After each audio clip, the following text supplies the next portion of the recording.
I'm handsome, I'm fast, I'm pretty, and can't possibly be beat.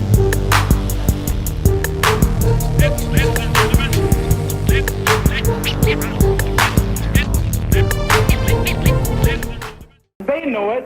Pure exhilaration, feel it when you leave the earth. 100% adrenaline rush is what we know it's worth. If nothing Man, else, what's up, guys? Welcome to the SteveJoe Podcast. What's up, my guy? What's good with you, man? How's your week been, bro? Man, it's been good. It's Valentine's weekend.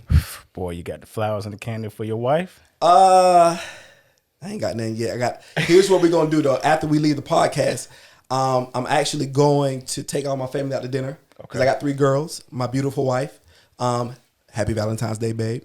We're going out to eat somewhere, so I'm gonna go by Target and get big old bears. Well, she sent me on a mission to go get it. Gotcha. I gave her some flowers. Bet. What about you? What you doing? Listen, happy Valentine's Day to my beautiful wife. Amen. You know, good thing about my wife and I, we're on the same page with this holiday.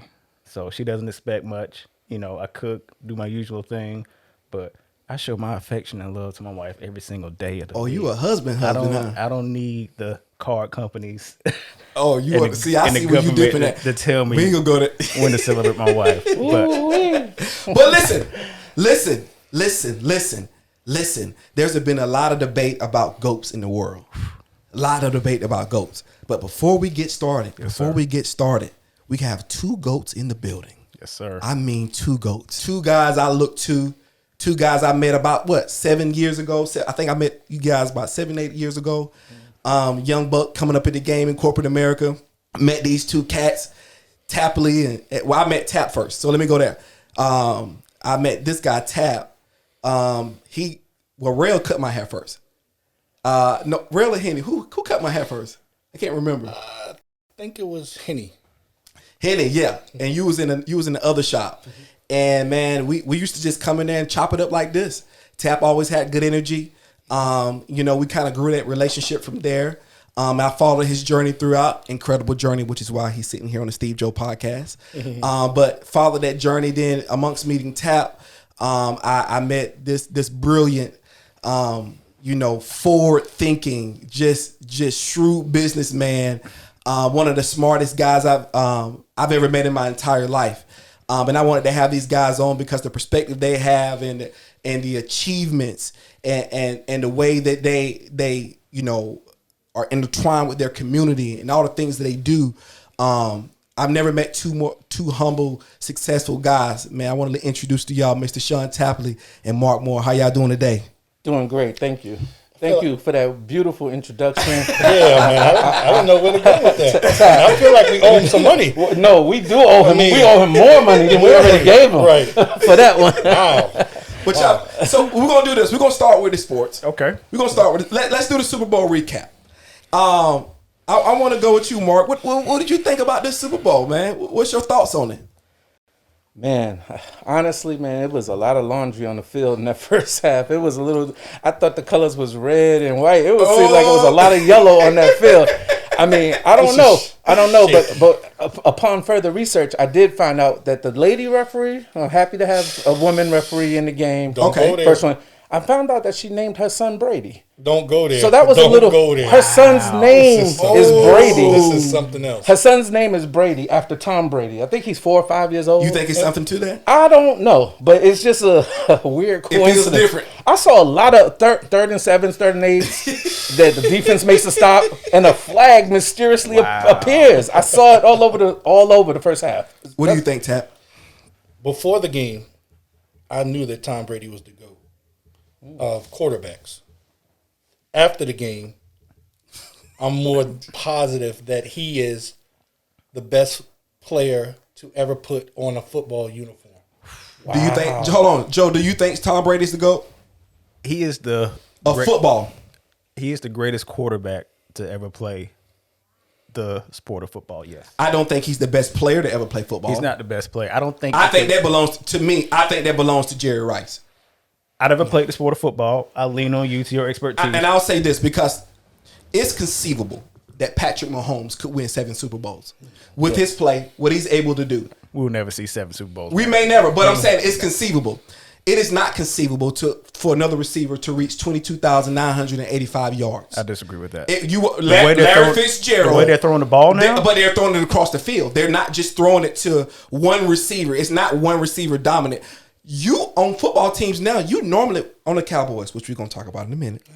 Oh, God. We got what you see is Michael Gallup, and what's my guy name? What's my other receiver? Amari Cooper. Those are two number one receivers on the same team.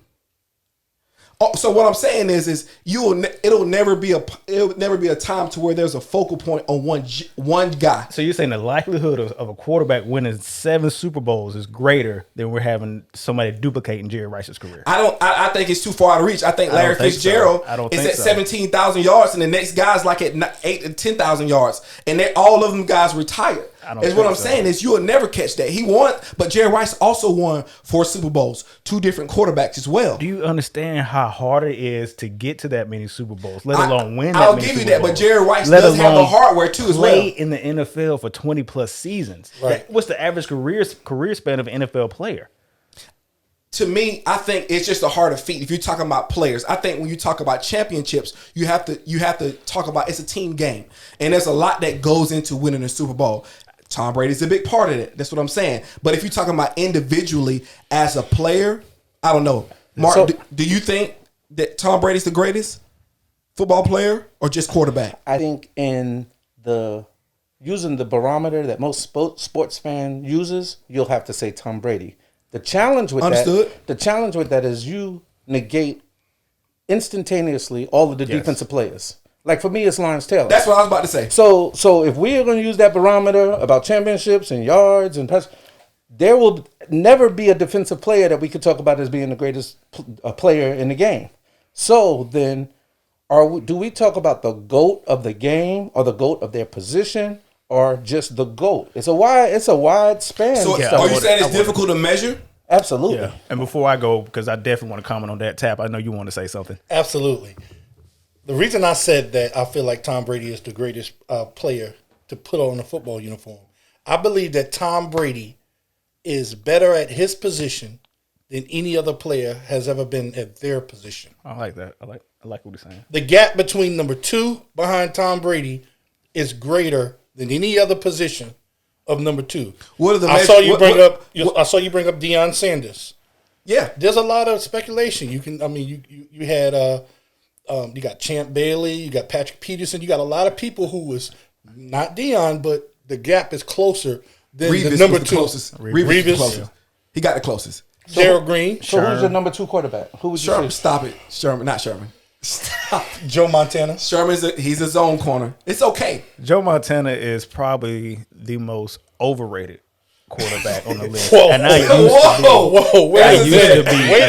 used to be a Joe I want to hear this. When I was younger, I used to be a Joe Montana guy because that's the guy you were supposed to root for. Like, I was young, I didn't understand sports, let alone the game of football. But as I got older, wiser, more mature, understood sports, football, the quarterbacking position, Joe Montana is highly overrated. How many MVPs did Joe Montana win? Season MVPs? Not Super Bowl. Season MVPs. 0. I can go ahead and answer that for you. He didn't win any season MVPs. I think Joe Montana. I would take Peyton Manning over Joe Montana. I wouldn't take Brett Favre. I'd take Aaron Rodgers, of course, over Joe Montana. I would even take Terry Bradshaw because at least Terry Bradshaw did win an MVP back in the 70s. Like people forget about Terry Bradshaw. He doesn't get the credit that he deserves. But Joe Montana was a system quarterback. He was the first system quarterback. West Coast offense? Yes, West Coast offense. If you remove Seifert, and who was before Seifert? I'm blanking out right here. Is it Walsh? Yeah. You take Bill Walsh out of the equation. Mark, you simmering over there. Yes.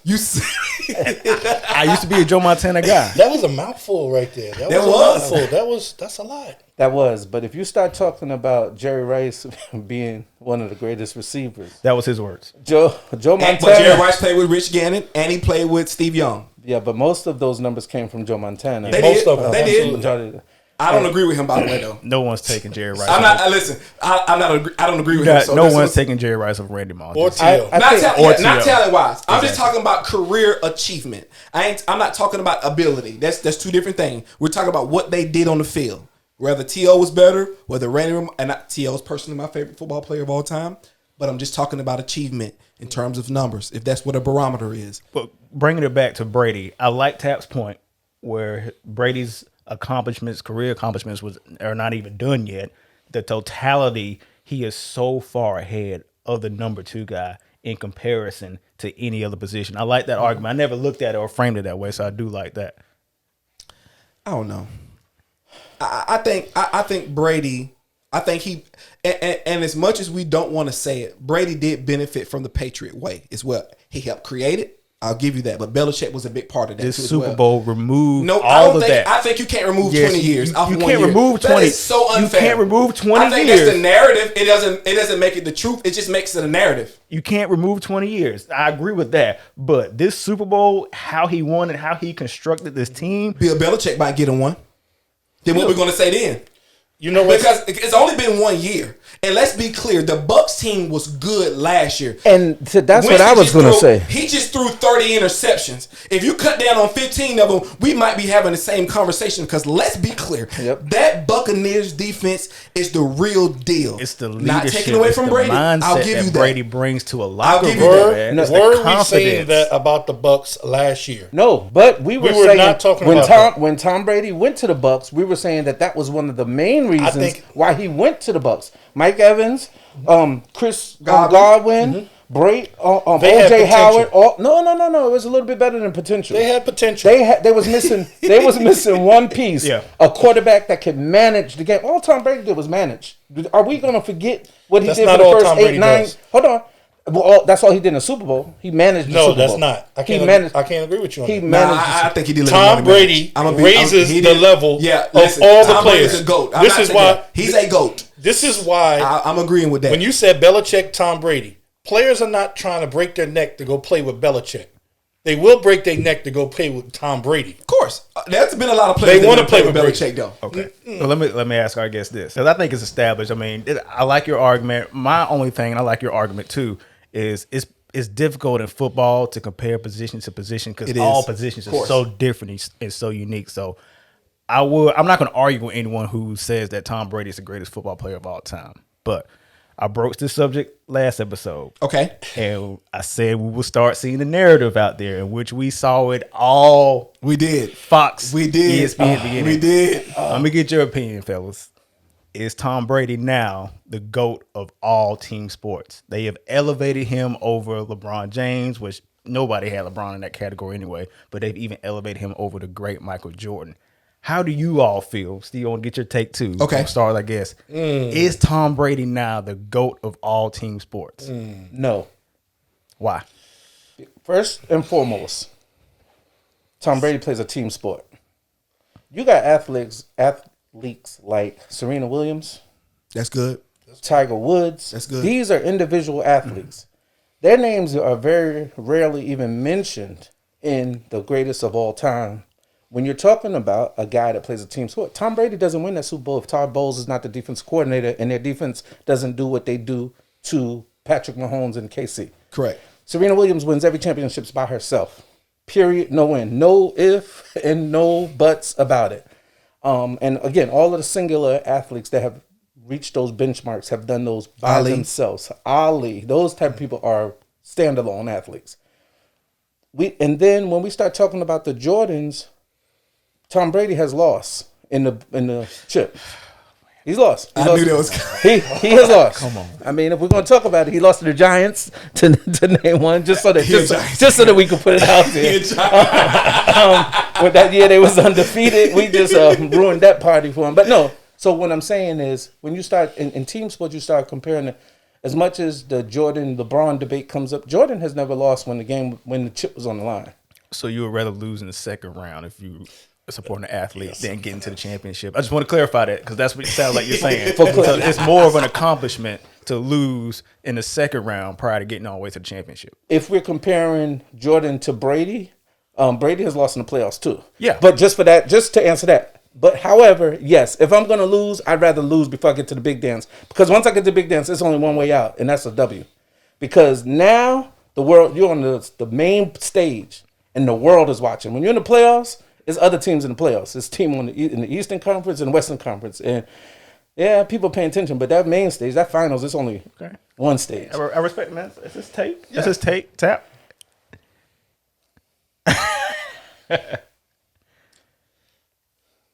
You know what? I haven't heard that question posed like that. When you the way you said it, because my argument had been Jordan, but now Brady has more rings than Jordan. So do you just? That's tough.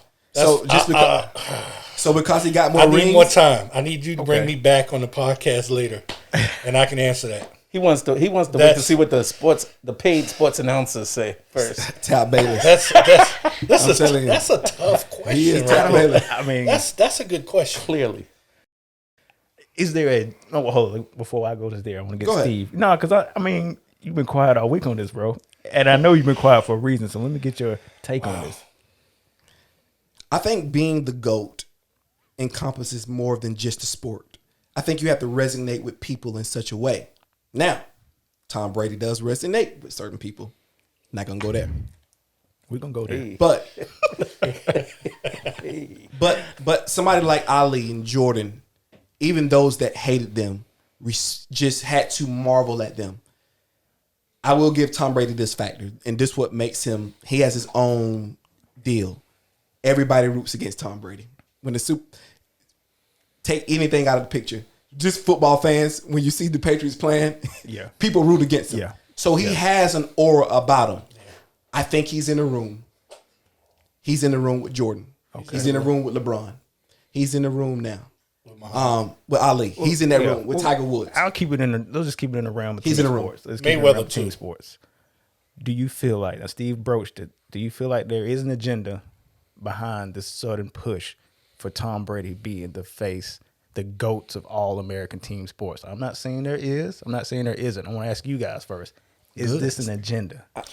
I have a quick answer, but let me let Tap go first. Go to your quick. Absolutely. And you got to tell us You got to why. elaborate on that. You got to elaborate. Okay. Putting it plain, America has always been looking for the great white hope.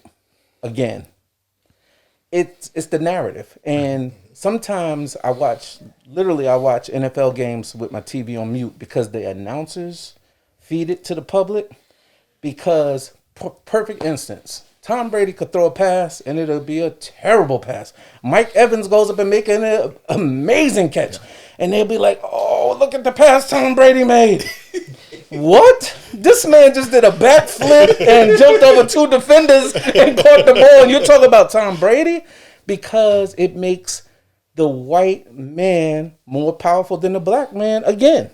And that helps the narrative that white is better. And it helps feed our kids that white man's ice is colder than black man's. White man's heat is better than black man's heat. It goes along with everything else. Meanwhile, you're talking about a sports that blacks have dominated. And we know that blacks can do all of the things they do and better most of the time.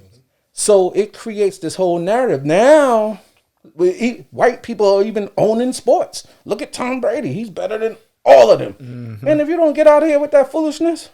And quarterback is the actual one position they won't let us in. That they're reluctant to truly let us in. Not only not let us in, when we're in, they'll make sure they wease us out of it. Yeah. Cam Newton this year got $1 million a year. You got backup quarterbacks that was getting $15 million. I mean, Andy Dalton. You got cats with bums. Cold bums. Yeah. And so even when we have some of the best, I mean, we could put a list of black quarterbacks that are better than white quarterbacks. That you got cats that's backup quarterbacks on teams that we don't even know where they played college because we never heard their name. Think about all the black college football that was D1's top of the game. After they left college, never heard from them again. They couldn't even get tryouts, some of them. What do you think they did to Michael Vick? Yeah. Because Michael Vick was figuring it out. I think he was figuring it out. He made, I mean, I'm not going to take the onus off of him. He made some bad personal choices. Let's keep it a buck. Let's keep it a buck. Was it egregious? The response and the reaction? Of course. But at the end of the day, he made some bad choices. He did make some bad choices. But what I'm saying is, Ben Roethlisberger raped. Yeah. see, we gotta This see is it. what I'm That's saying. what I'm saying, Not bro. But you send gotta- this man to jail You gotta for be, dogs. you I got get- to be cognizant and understand the game that you're playing. You do, but what I'm have to- saying is, but I think but I think the bigger point here is that Michael Vick was starting to figure out the quarterback position, which they said for previous times that we weren't smart enough to figure out the playbook. We can't read defenses. Just use your legs. See, you had Cordell Stewart come up. They called him the slash. Those are racial epithets, right? there. Absolutely. They call him the slash. So here's what we do, Joe. We got to Michael Vick.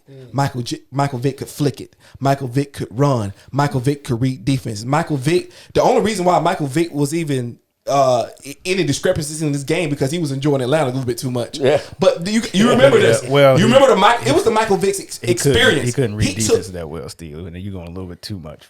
I think, Going a bro. little too far. I think he can read defenses. That's another narrative. Yeah, No, I'm not Jordan, saying. Listen, that's another narrative. How can you read how can you play in the NFL and not read defenses? Listen, I agree. There's a narrative. Listen, I'm not disagreeing. What they've done to the black quarterback, they need to make a Netflix documentary or 30 for 30 on that because what they've done historically. Listen, I got my Florida State cup right there.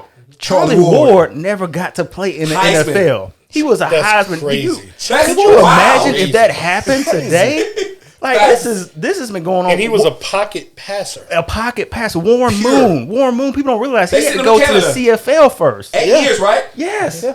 So this has been going on for a while. This didn't start with Michael Vick. So I'm not dismissing what you're saying of Michael Vick, but a lot of the things for Michael Vick, he did do that to himself. I'm not alleviating a responsibility or lamenting responsibility at all. What I am doing is saying that the punishment does not fit the crime at all. Yeah. And to destroy this man's career like that, you remember, I think he went the year after he beat Brett Favre. At that time, the great white hero of the NFL, he went to Lambeau Field and embarrassed the Green Bay Packers. He became the face of the NFL. And he was hood. And you know what he was? He wasn't hood. He was black. He was black. That's all he was. He was just acting. He was acting black. He was a black man that had power. He was able to act how he wanted to act, and his constituents, his corporate sponsors, somebody in whatever the office, the back office, didn't like that. So guess what they did? They found something because they already knew about that. They knew he was fighting dogs before he was. Yeah, they knew about They that. knew that already. But So- I agree with that, and I think to take it back to Tom Brady, I do agree that it's definitely. And we saw this coming for how long? We knew what the story, what the narrative was. They tried it last year not the last year, but the last time he won 6 rings. They tied it. People weren't going for it. But now, since he has 7 rings, and I blame Jordan fans for this, because Jordan fans, you never want to use any logic or reasoning behind your arguments against LeBron James. All Jordan fans want to do is say 6 rings, 6 rings, 6 rings. That's a Jordan fan right there. So guess what? Since the only criteria to the argument was how many rings a person had, you can't really argue against Tom Brady. That's facts. If that was your argument for Jordan. Now, I never made that argument for Jordan. I always brought nuances. Steve always brought nuances and other variables into the conversation of the GOAT. We didn't just lean on the rings because Bill Russell, shout out to my fraternity brother, has more rings than all of them combined. 11. So, And he coached too. But didn't it does mean Exactly. something. It does mean something when Michael Jordan went to 6 super championships and won 6 rings. yeah, Blemished. His record is unblemished. it's blemished to me. It's unblemished. He couldn't beat 6 the and 0 Pistons. is there's no blemish. There's no room for that. He lost in the playoffs too.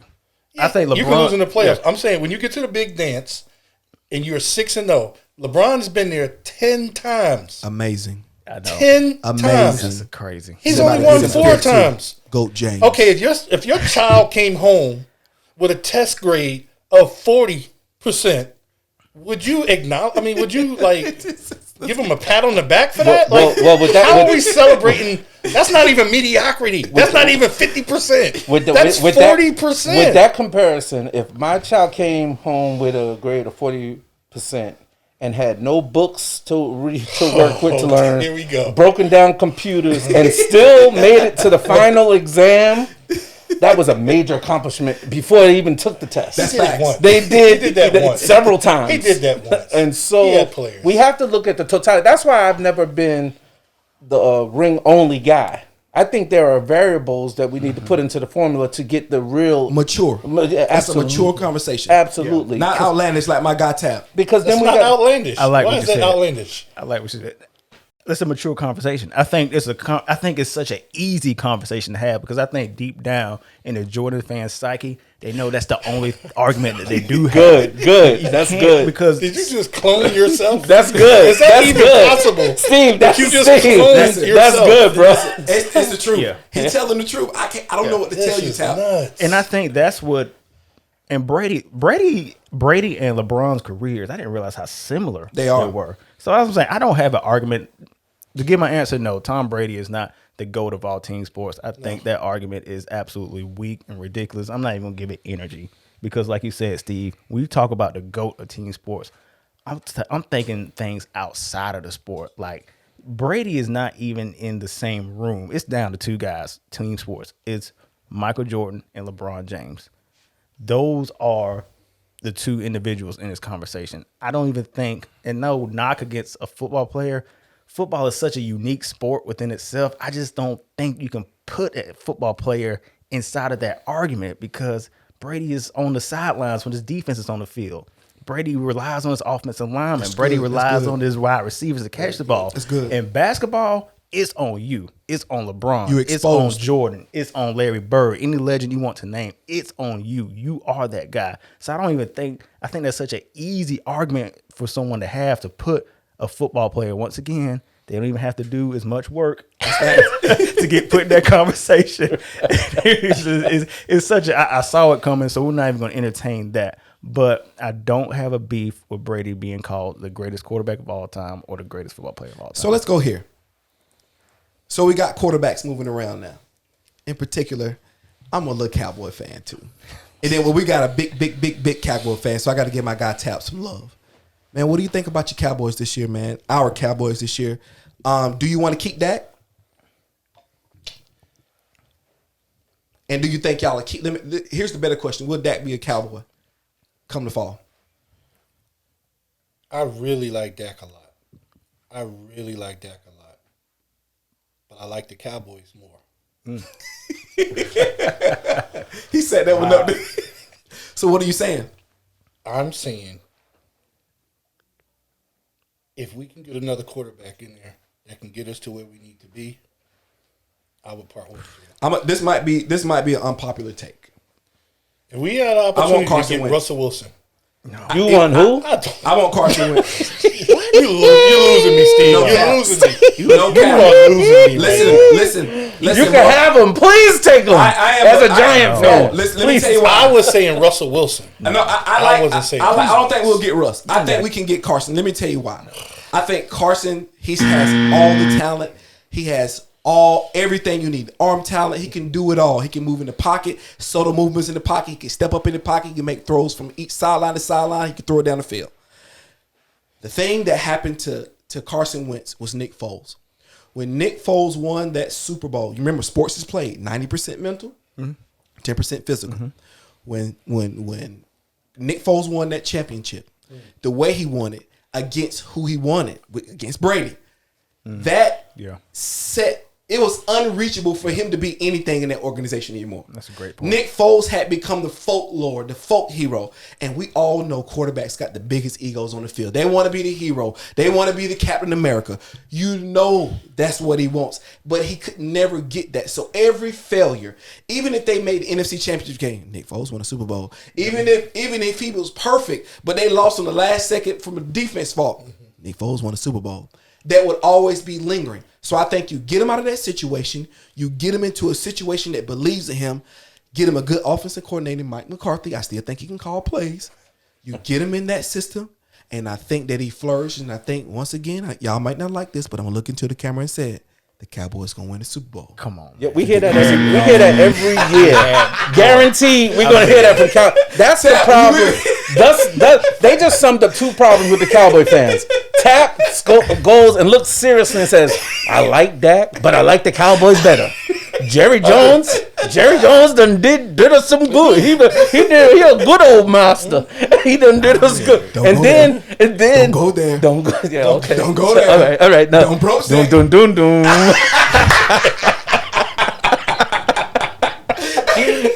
mean, you had me on the edge of my seat. I thought he was going to say something too. And you just ruined it. Like, first of all, Cowboy fans, you have the quarterback that you need. He's in the state of Texas. He wears number 4. Oh, but it ain't Dak Prescott. It's Deshaun Watson. It's Deshaun Watson. Oh, no question. We have to get him. Like it. Yes, that's your Because that's the problem with me, I like wins better. with Dak, this is the problem with Dak with me. What I'm tired of hearing is if this particular quarterback had those weapons that Dak had, he would be like that. I'm tired of hearing people say that about Dak. I'm tired of hearing people say that about Dak. They say if Deshaun Watson had those weapons, if Russell Wilson had those weapons, or if any other quarterback had the same weapons that Dak had, he would light up the screen too. Talking about because Dak had threw for all those yards. Yep. But that's the problem with y'all fans. There's no loyalty. Dak was leading the NFL in passing when he got hurt. He was number 1. Yes. He was over Aaron Rodgers, Pat Mahomes, Tom Brady, everybody. He was number 1. Mm-hmm. The man gets hurt for your organization, and then you start talking about bringing in Carson Wentz. He got hurt. You're like, But Mark, he got hurt. He got hurt this year. Yeah, but I'm not saying it because Dak is not good. No, I'm Dak saying is it good. because for the same here's the reason they won't pay Dak is because they don't believe in Dak. They don't believe in him. If they would have already paid Dak. Yeah. Remember, Dak wasn't he rookie of the year? Dak won He won. I'm mistaken. 1 or 2 playoff games already. He's won the NFC division 2 or 3 times. I think they won 1 playoff game. 1 playoff game, but he won the NFC division a couple of times. Mm-hmm. So he's already done a lot of things that Romo had done previously. Mm-hmm. But they didn't pay Romo top 5 quarterback money. Dak wants top 5 quarterback money. But Dak has worked his way to it. He does not deserve top 5 quarterback money. I don't think he has the talent, but I think Dak hard work.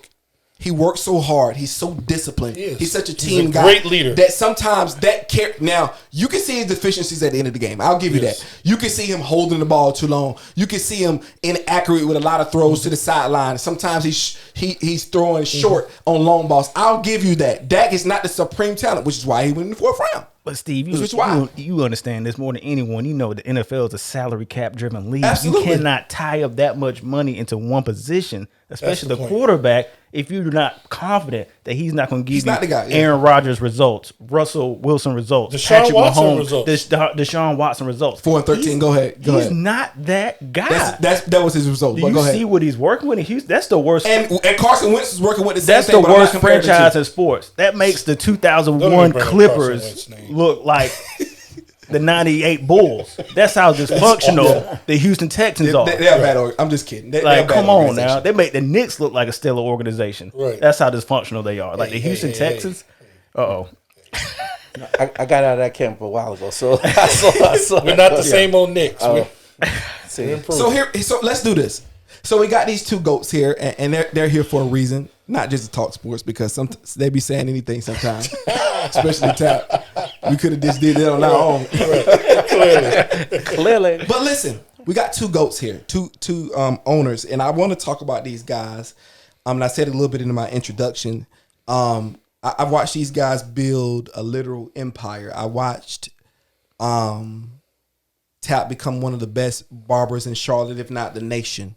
When I grew up, barbering to me was just going to Mr. Foggy, getting a little ball, just getting a ball head on Saturday mornings and leaving. I didn't think much of a barber. I would say right now, if I knew what I knew about barbering right now and had to go back and do it, I would 100% be a barber. Absolutely. It is no question in my mind. It's such a dope industry. And when I met Tap, I didn't know how he would revolutionize the barber industry in this area. So we'll get back to that, Tap. But let's start. I want to start with you first, Tap, and I'm gonna come to you, Mark. Mm-hmm. What did you grow up, Tap? How was your childhood? Because I want to work back to where you are now. So what did you grow up at, man? Tell us a little bit about your childhood. So I grew up in. I was born in Virginia. Okay. When I was 1 year old, my mom moved to New York, to Mount Vernon, New York, and single mom. My dad died when I was 5. Wow. Yeah. How was that for you? How did that change your dynamic? I really didn't have a lot of memories of him because when my mom moved to New York, she moved by herself. My dad would come, visit. They weren't together at that time. Okay. And, my dad passed, so I didn't really form a lot of memories with him. Just a few things I remembered. But for the most part, man, it was my mom. And she worked really, really hard. Mark, I know you're from Mount Vernon, so you know about General Motors. My mom worked at General Motors. Oh, wow. In Terrytown. Mm-hmm. And just long hours. I was a latchkey kid. Gotcha. But I just saw my mom just really sacrifice so much, for me and my sister. To today, that's the reason why I work so hard, because of how hard she worked for me. I promise I haven't seen a person in my life work as hard as my mom. I remember there were times where we didn't have, and my mom went without eating so that me and my sister could have meals. You know what I'm saying? Wow. It was that type of sacrifice. And so from that point on, I knew what I had to do, especially for my family, for my kids, my wife, just that work ethic. That was what instilled in me from a young age. Did you guys grow up pretty modest? Economically, did you play sports in school? How was your upbringing, when you became kind of a young man? So I had a couple of mentors who were my uncles. I had an uncle down in Virginia, and then I had another uncle I had two uncles in Mount Vernon, and one in particular was like a father figure to me. I wouldn't say that we were poor. We weren't rich. Gotcha.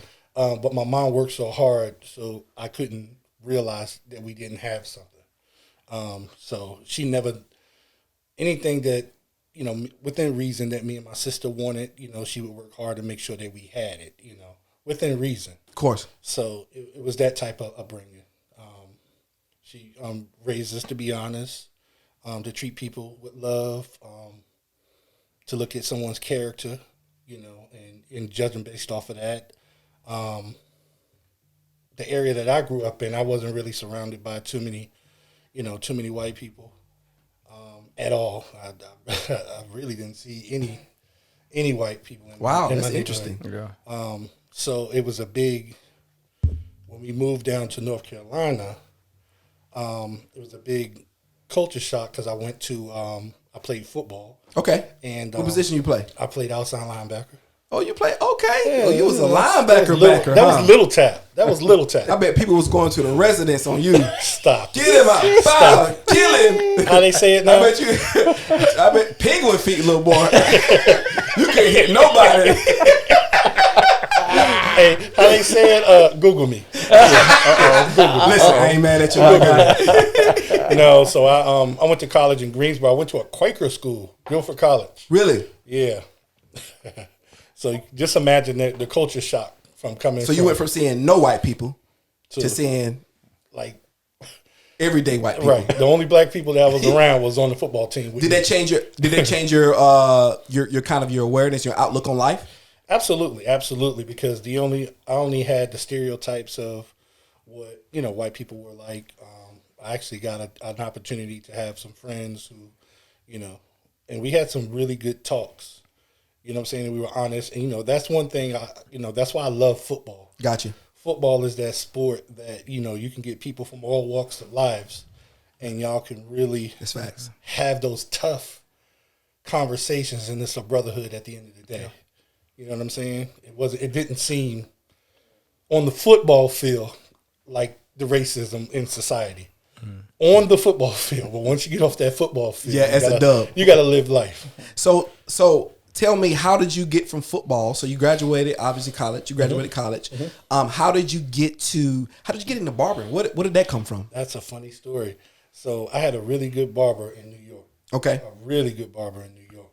And when I moved down south, I went to a couple of different barbers, and they literally just tore my head up. I knew he was going to say that. I knew he was going to say that. They tore my head up. Everything better in New York. I'm not even one of them guys. That's the issue. Not a lie. Both of them. Where's the lie? Almost everything. Almost everything. Almost everything Not is. everything. Almost everything. Almost everything is though. The Kind of. bourgeoisie over there. Nah, but in college, man, paying $15-20 for a haircut, and then it's not what you want.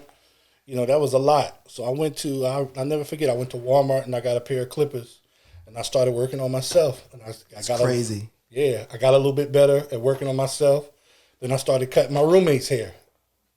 Wow. Got better on cutting his hair. Then after a while, I became the barber on campus, and I started charging $5 for haircuts on campus. And I really like charge a lot more now. I know. That's good. a little bit more.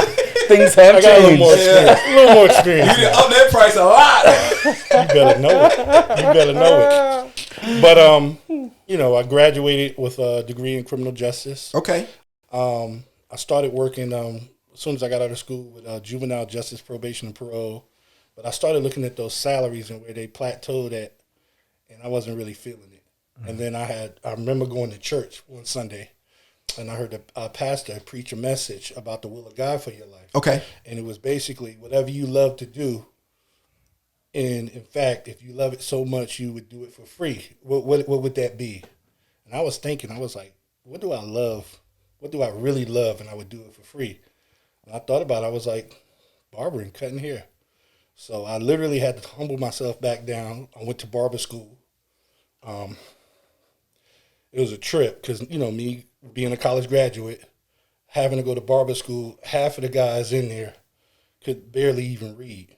I watched them struggle through reading, a chapter in the book. Gotcha. You know what I'm saying? So that was a big difference from where I was at to where I went to.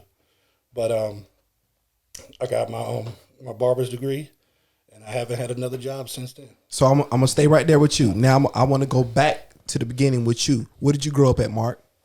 Funny enough, we grew up in the same city. That's crazy.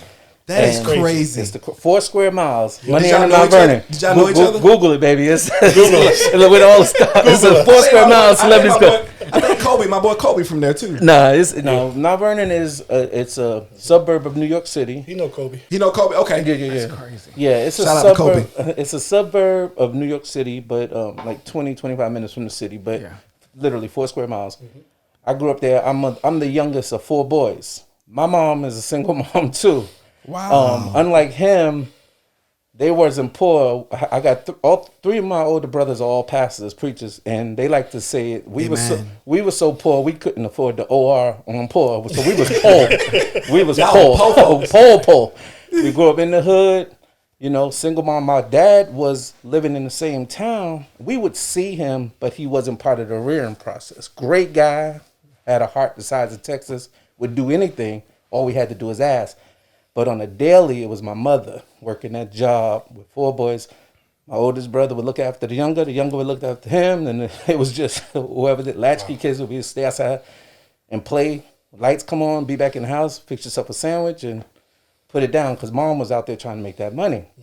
So my love became baseball. I was a baseball. Oh, okay. I played baseball, and that was my out. I used to stay at the park from the time they said on Saturdays. From the first game was at 9:00, I would be there at 9:00 till 4 in the afternoon at Really? the park. Were you any good? I was nice. Google me for real.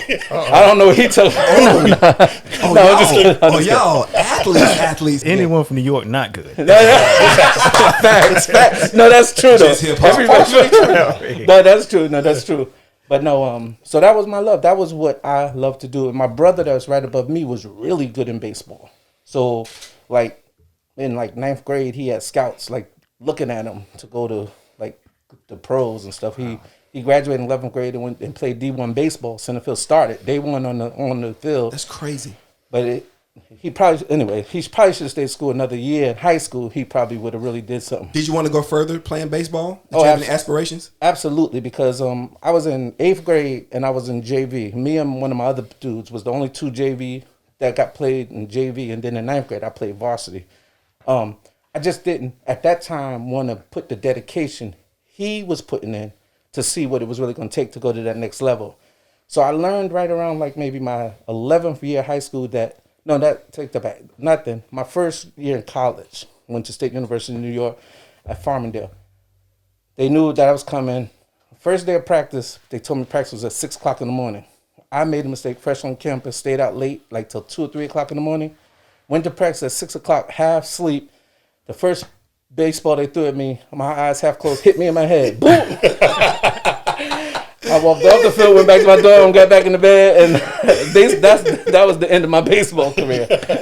But I did want to go a little further, but again, further down the line, it just got away from me. But that was my love, baseball. But no, so I was gonna say, so now we kind of at the apex. You move into your career. So Tap, how did you and Mark meet? So you in your barber career, you working as a barber, you working in somebody else's shop. Where did you get the idea to say, okay, I'm working as a barber, I want to be an owner, I want to have my own shop? How did you get to that? So how I got to meet Mark, I was cutting his son. Little Mark first. I cut him for a good little bit first.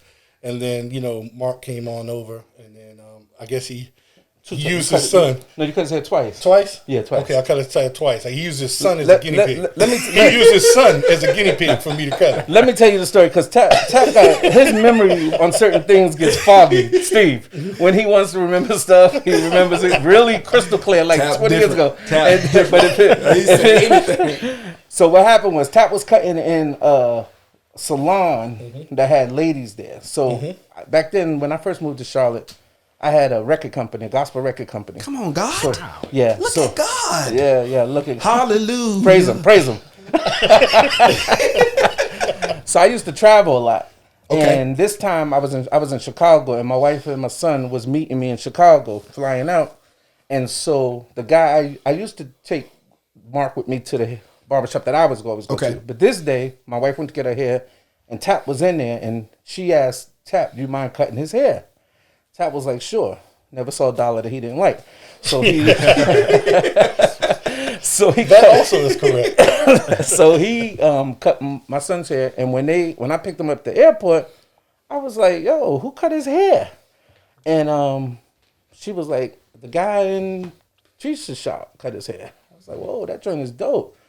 So I came back to Charlotte, and I asked my wife, I said, where is the barber from? Because usually if you find out where he's from, you could see the style of the cuts. Yep. So she said, I think he's from Chicago or something like that. I said, really? Anyway, so I hit him up because I was trying to look for a different barber.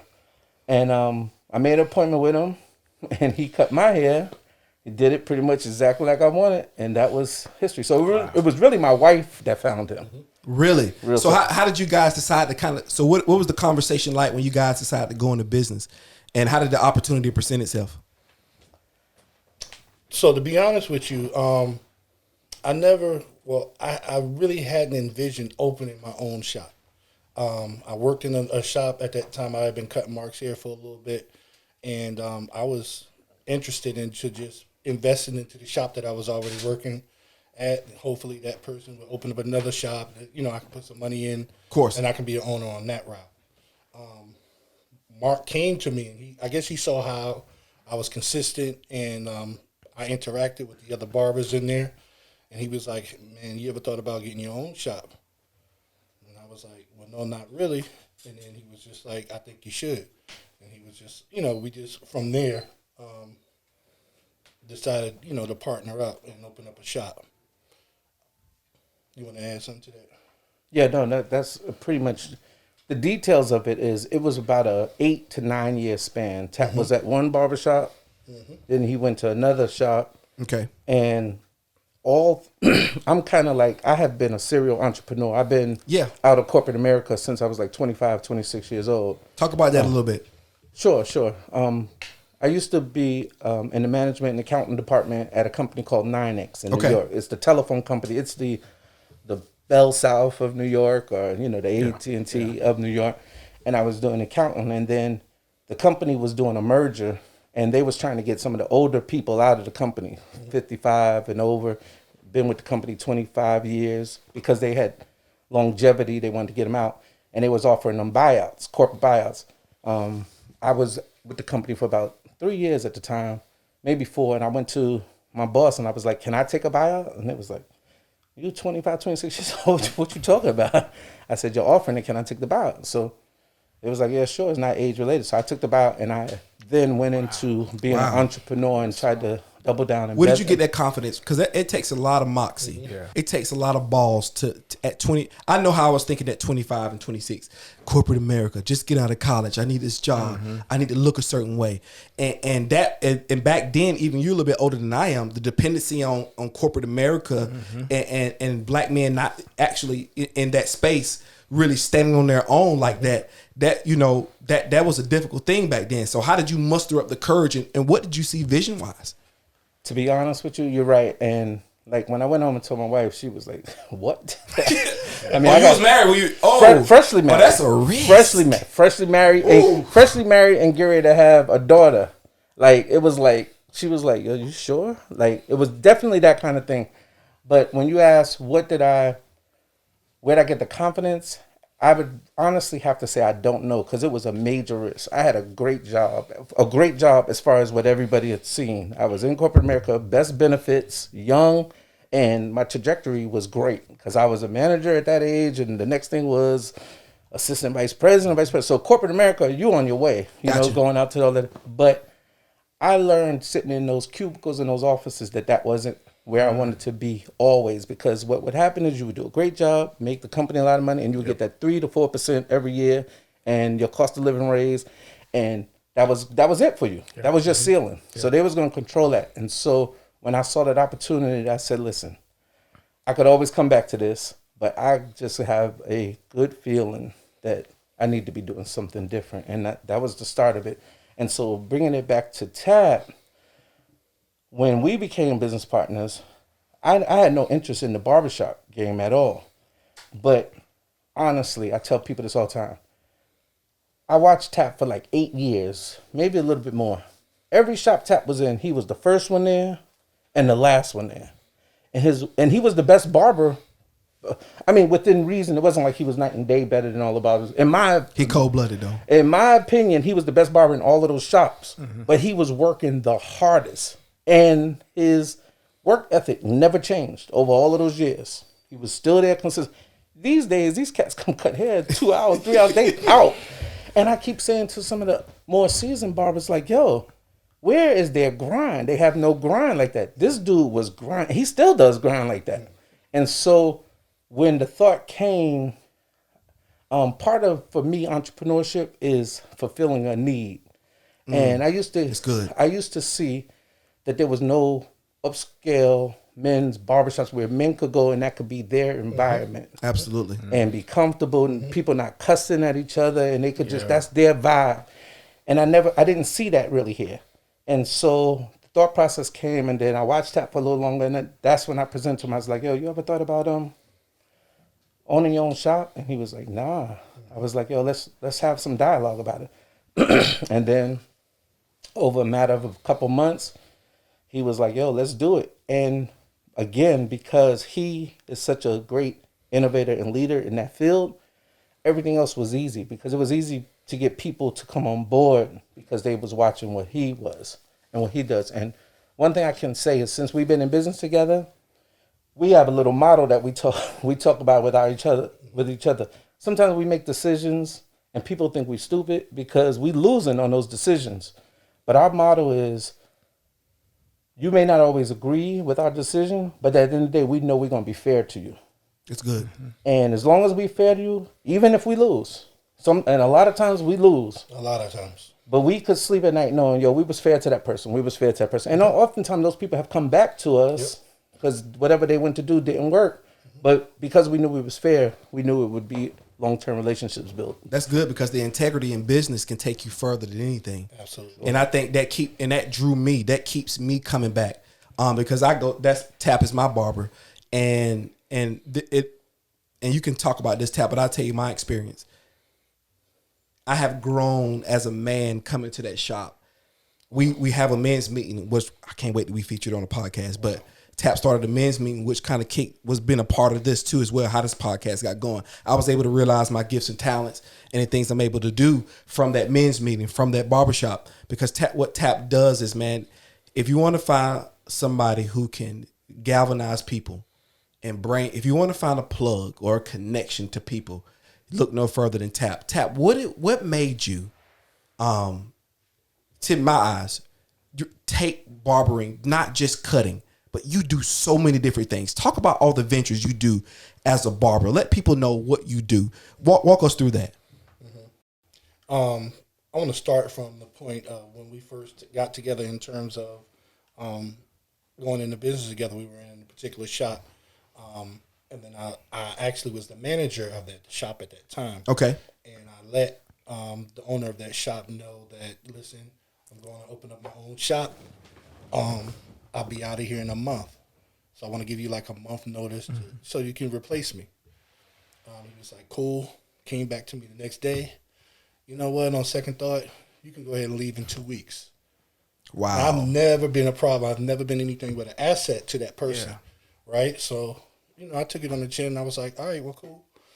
So I'm scrambling trying to find somewhere because our shop is not going to be open for a month. Mm-hmm. And here it is, I have to leave in 2 weeks. So I have to find somewhere to cut for 2 weeks. So I reached out and I called an owner of a barber school that I knew. And I was actually asking him if I could, borrow one of his chair in his shop, for 2 weeks. And he was like, I'll tell you what, if you come down to the school and show some of my students how to cut hair, I'll let you cut there for the next 2 weeks for free. Right? Wow. So I went there. I started cutting hair in the school, showing all of them how to cut hair. And I was like, you know what? I actually like this. This is dope. So 2 weeks went by, ended up opening up our shop. The owner of the school called me. He was like, look, I'm doing an instructor's class. If you want to come down and go into the instructor's class, that's all you have to do. So I went down, joined the instructor class, ended up getting my instructor's license, ended up coming back to that school and becoming an instructor at that school. Wow. Years later, we got our own school. That's crazy. Right? I said that to say you got to be careful in how you curse your troubles. You got to be careful on how you curse your troubles, because for a little bit I was upset that the owner had kind of kicked me out prematurely, but that was all God. God determined all that. Yeah. Because had he not done that, you wouldn't be where you are today. I wouldn't have been exposed to being an instructor at school. Needless to say, not even having my own school. Listen, you got 2 shops. Let's be clear. Y'all got 2 shops and a school. That is huge, because not only tell people what you guys do to kind of give them an overview of what the school provides, just not barbering, but just on a social level and how you impact your community. Absolutely. It's not just showing them how to cut hair, but it's showing them how to become business owners. It's a mentorship. Mark comes in a lot of times and just talks to them about finance. I just talk to them about really just life. Us having a school and having barbershops, we don't have to go out looking for barbers. We actually home grow our own barbers. So good. We pull from our own resources. Yeah. And, I told you about the shop that I used to work at. Look at God. A couple of months ago, we bought that shop. So the same shop that you were once an employee at, you own it now. Absolutely. Come on. God will make your enemies your footstool. Absolutely. Sometimes, but I don't even want to say it was an enemy because I don't want to curse my enemy is anything that is opposed to your provision or your vision getting to the next level. It's not necessary. It's a spirit. It's not people. Absolutely. I think we got to stop calling out people, and let's call it the spirit that lives on people. Because that will not allow you to judge them at that point. Yep. You're judging the spirit on that person. And let's be clear, we all been enemies of people. Right. We've all fallen short. So what I'm saying is that the very thing that almost killed you is now the very things that giving you life. Literally. Yeah. I feel what you're saying. Literally. Nice. It's literally feeding you now. It was sucking from you before, but now it's feeding you now. Those are the things right there in the community.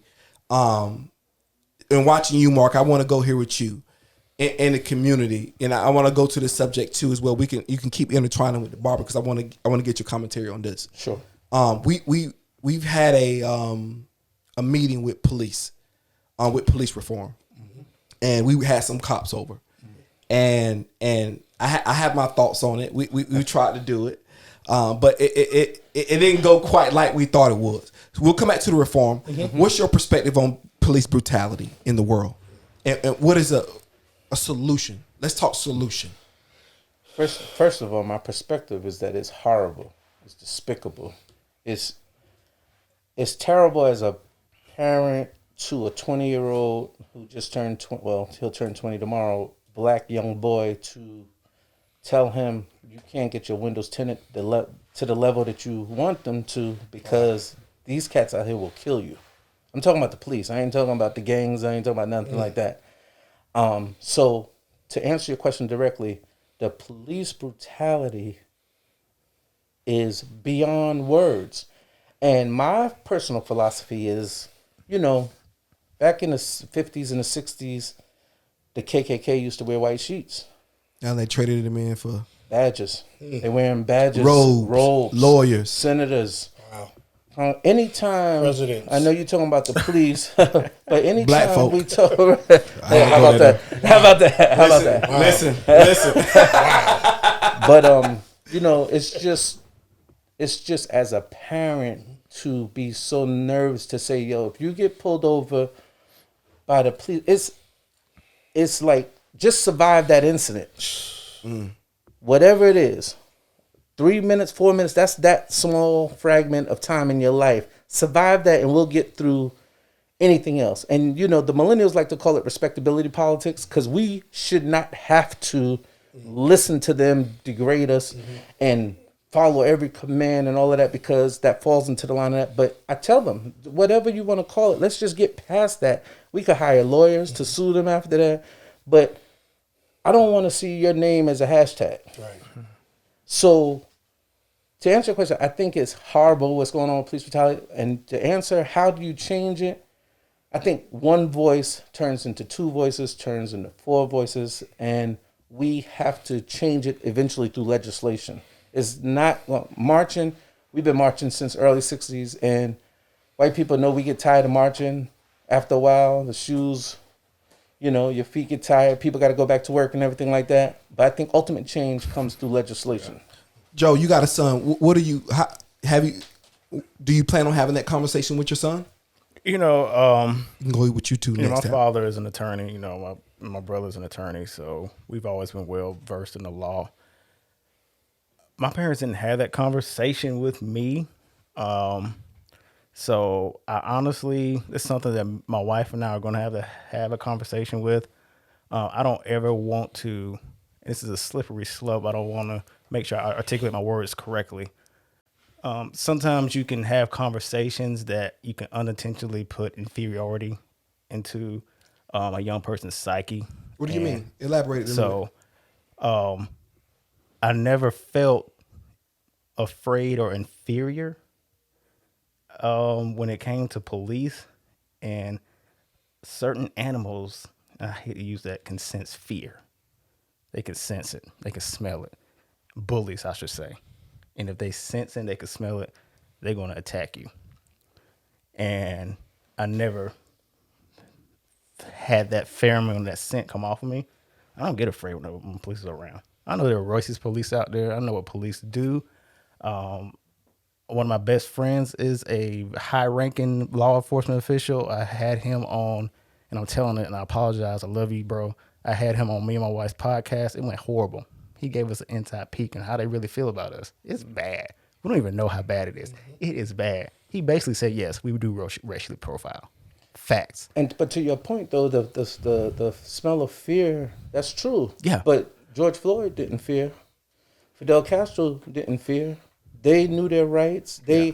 So I think it's beyond the fear. It's really it's a tough conversation.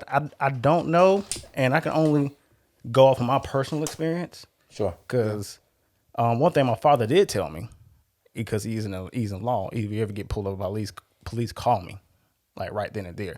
That's one thing he did tell me. Do you think your father being an attorney gave you kind of a more of an insight? It may have given me. I don't know. It's so which unique. is okay. It's so many variables. I mean, everyone's experience, our experiences are so different and so unique. So my perspective when it comes to like law enforcement, it's different. Now I know overall there is a big problem. There's a huge problem with police brutality, and what I will say is to what Mark was saying is just be smart.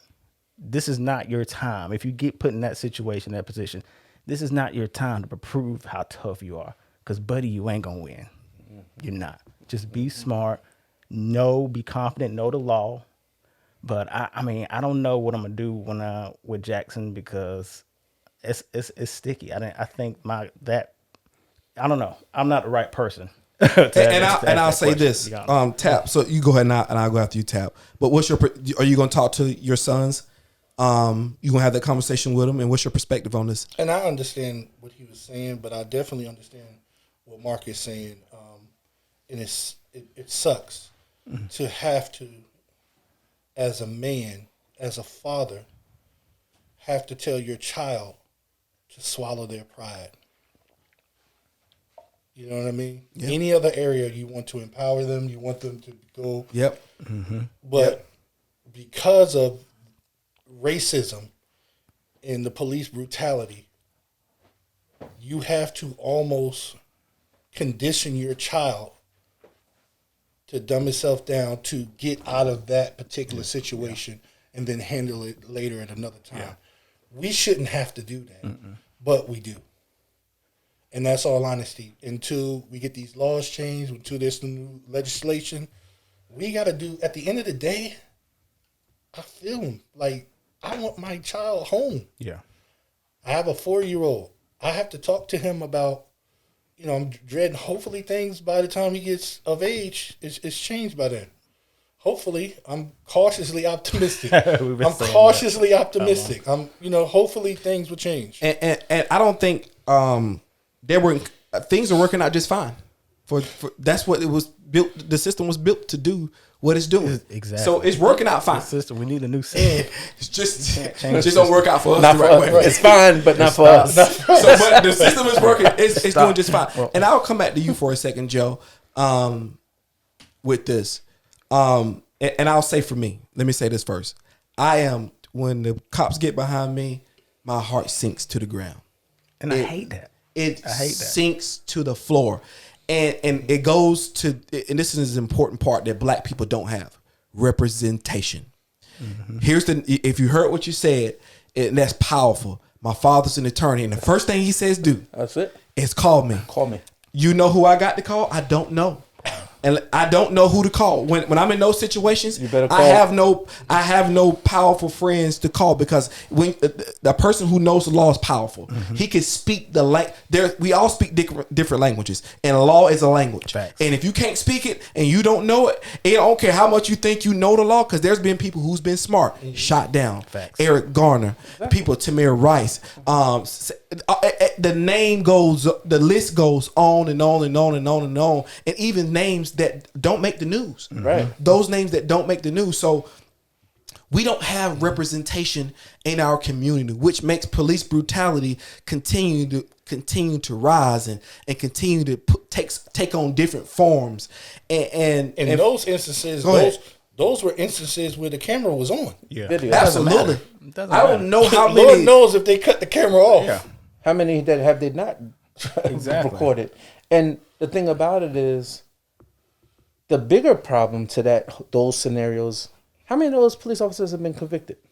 If we look at all the ones we know about, how many have been convicted? They got one, George Floyd, that Gavin or whatever his name is. He's in jail, but he's not convicted. No. When the trial, May? It's coming up. Yeah, it's coming up. But I'm saying, not only are they not convicted, you have the NRA and all of these other white groups that fund their defense. Yeah. Like hundreds and hundreds of $1,000s. The boy in Wisconsin, whatever, 17. Yeah. He's 18. The actor, and I can't call his name, has given over a couple $100,000 for his defense fund, and he's out. So not only do they not get convicted, they become rock stars in the far right white groups. Yeah. So it's like, you have to teach your kids, whether we like it or not, just get through that moment and let us fight after it. And we gotta get tougher too. It's time. We've been using the same playbook for decades. Like you said, Mark, I'm glad you said that. The marching, listen, man, with no more marching. Everybody's calf muscles on fleek from all the marching. People walk around with strong calf muscles from all that marching. It's time. I'm not advocating violence. I'm not saying, but it's just time to do something different. Can we consider something different? But representation is key. We need our own police in our own neighborhoods, and coming into our aid and our defense. You know, Joe, but you know what I think it is? I do agree that we need to get stronger, but we need to get stronger in our unity of things. Oh, yeah. For instance, if we could just target our black dollar for 1 month, you're not going to be able to get black people to do it for a year. You're not going to be able to get them. But we could just, okay, we're going to have to buy gas. But for 1 month, can we not buy Shell gas? Can we agree that we're going to let Shell fill it from the black community? Okay, we know you're going to have to buy food, but for 1 month, can we just say, and to every cause, there are some innocent victims that get brought into it. So are there black people that work at Shell? Sure. Will that affect their income? Possibly. But we're not talking about them. We're going after the big boys. Exactly. And so for 1 month, can we say we're not going to, black people they're going to buy clothes. Can we say we're not going to shop at Champs? Let's target certain avenues so they could see what the power of the black dollar is, to know that if they don't start, because that's ultimately, this is about the dollar. It's all about economics. Yeah. And if we start showing, they always talk about how shallow and how short the black dollar stays in the black community. If we could show for a short time span the impact of our dollar, they'll start respecting us. They'll stop killing us because they know that we're going to stand up as a group and start making an impact on their bottom lines. Yep. Absolutely. Bottom line. And dealing with this and just kind of bringing it all home before we wrap it up. You guys are doing a fantastic job with merging, making money and also building value in our community. And that's what this podcast is about. Building value in the black community, building value in the black man. And I want to tell you and give you guys your flowers now, because I don't want to come to your funeral. I don't want to read you on a hashtag or "Tat was good." I want to say it out loud, because what you guys have done for thousands of people, I don't think that should go unnoticed. You are the real black heroes. You are the Malcolm X. Yes. You are the James Baldwins. You are the embodiment of the Martin Luther Kings. You guys are that, and you have a duty to continue, a duty to keep inspiring, to do that, creating jobs. So man, I appreciate you guys coming on the podcast. I appreciate you guys participating, man. This was a legendary podcast, man. This legendary image of two black entrepreneurs coming together and bring power. This image of two black friends coming together, together, form a partnership and a bond, and you can create magic. Listen, we will win by any means necessary. Thank you for joining the show, SteveJoe Podcast. We out. See y'all next time. I am the greatest. I wanted to take the time to congratulate Joe and Steve. I think what they're doing here is phenomenal.